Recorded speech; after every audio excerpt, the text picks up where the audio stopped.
It's a party. It's a riot. It's a parade. It's a demonstration. It's a celebration. It's a protest. It's both. What am I talking about? I'm talking about Pride. This summer, many of us will attend Pride events in our local community. But what is the history of Pride? How has it gone from a small, oppressed minority to a huge global celebratory event? Well, come with me, let's go back and let's find out.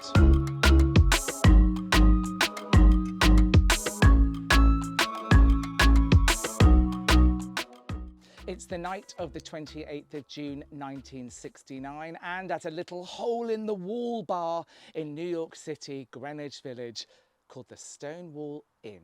The punters are looking forward to a night of fun, but their festivities are about to be interrupted by a police raid. Now, gay bars were technically illegal in New York at the time. Most were owned and operated by the mafia, who would pay off the police. However, even mafia protection was not enough on this night to stop the oppression of the LGBTQ+ community. But the punters are used to their bar being raided, used to being round up and put into police vans, used to losing their homes or losing their jobs simply because they are gay. But they have had enough. They will take it no more. And they are not alone. American society is changing.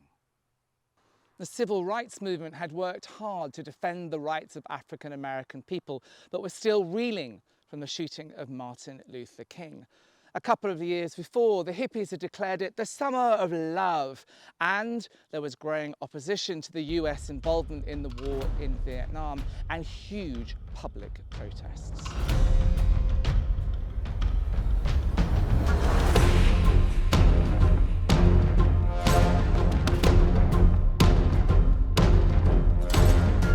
And the LGBTQ+ community were beginning to find their voice of activism too. Now, accounts differ on what actually happened in the Stonewall Inn bar that night.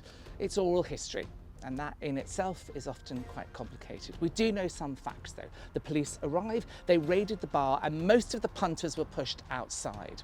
A lesbian customer was being arrested, and she appealed to the crowd to help me. Inside the bar, the drag queens refused to succumb to genital checks. They had had enough. It was time they collectively and subconsciously agreed to fight back. They refused to disperse. They resisted arrest. They ripped up the cobbles on Christopher Street and they hurled them at the police. They ripped up parking meters and threw copper dimes at the police. As one protester said, attacking the coppers with copper. The tide had turned. There was no going back.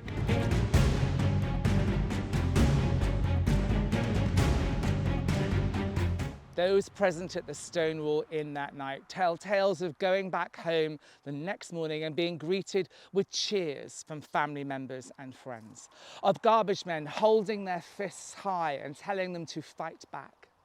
New York had had enough of the oppression of her LGBTQ+ minority. It was time to take a stand. And over the next 6 nights, the streets of Greenwich Village erupted with rioting and protest. The LGBTQ+ community wanted their rights, and they wanted them right now. But what has all this got to do with Pride? Well, a year after the Stonewall riot, the Christopher Street Memorial Day March was held. A brave group of activists defied the authorities and marched from Greenwich Village to Central Park. And it was out of that activism that the Pride March and Pride Month has arrived.